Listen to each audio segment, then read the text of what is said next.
interest rates contain inflation? In the Namibian market? Yeah. Absolutely not. Okay.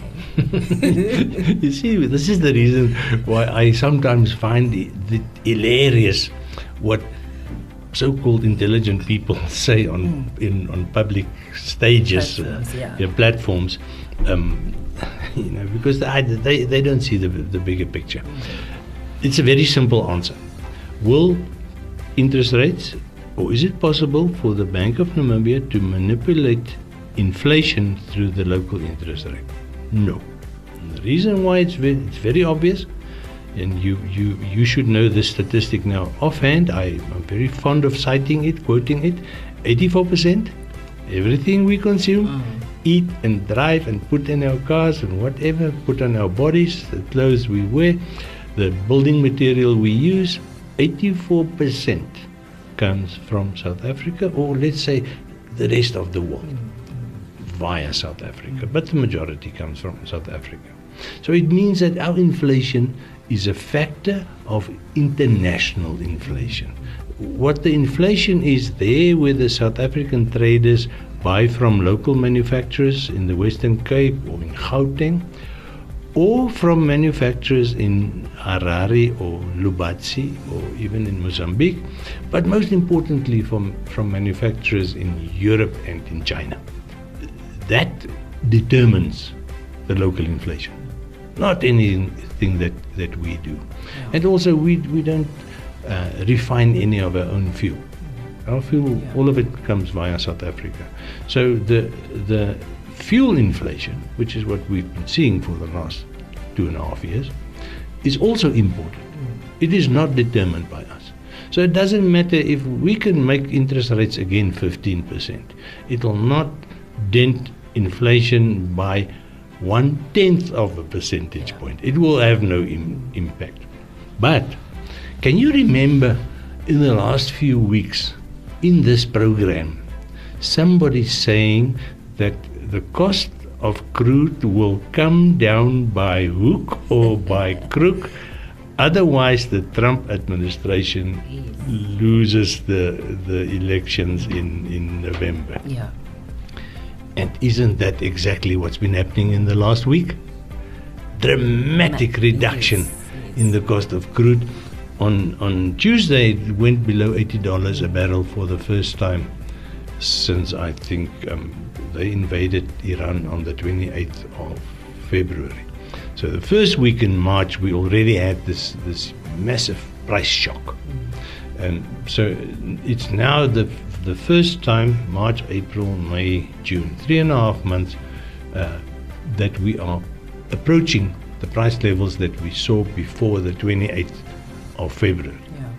So I'm wondering who that person was that said, and also I think if I remember correctly listening to him, he also said we're going to have very reduced fuel prices for at least 2 months before the beginning of November. So that will be September, October.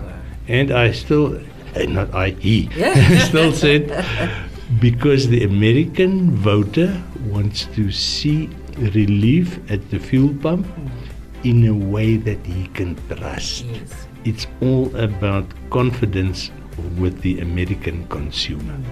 And now you ask me, will interest rate adjustments do anything to inflation? No. But interest rates and inflation are tied like this. And you know that from the beginning of June, there's a new chairman of the Federal Reserve in the United States, Mr. Marsh, and I can't say, I don't think anybody can say that he is forced to reduce interest rates. But the development agenda of the Trump administration is welcoming or is asking for lower interest rates. Why? To make money cheaper, to improve liquidity, to kickstart that massive engine that is the American retail market. To put it bluntly, get Americans to buy cheap Chinese rubbish again, just to make that wheel turn faster. Whether it's possible to reduce interest rates, I don't know. But if you look at the achievements of the Trump administration over the last year and a half, I think there were a couple of dozen instances where most of us with a rational mind would have said, not possible. And eventually it happened, like the cost of crude.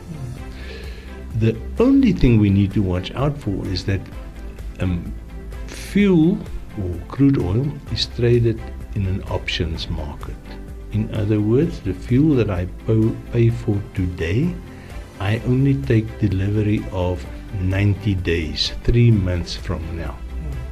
And up until a week ago, the refineries paid anything between 95 and 105 US dollar per barrel. So the oil that is in process was far more expensive than the oil prices that are now suddenly materializing. So to equalize that market is not going to happen in a day or two. And the same thing applies to us in Namibia. Yeah. That market will take a 2 or a 3 month period to sort of even out, to settle. It should give the Trump administration enough time. but you see the interaction between interest rates, they want it lower, don't know if it's possible. With fuel prices coming down, the pressure on inflation is suddenly becoming much less, creating the opportunity to actually start reducing interest rates in America before the end of the year, or at least before November. And as we all know, interest rates in America determine interest rates in the whole world. Yeah.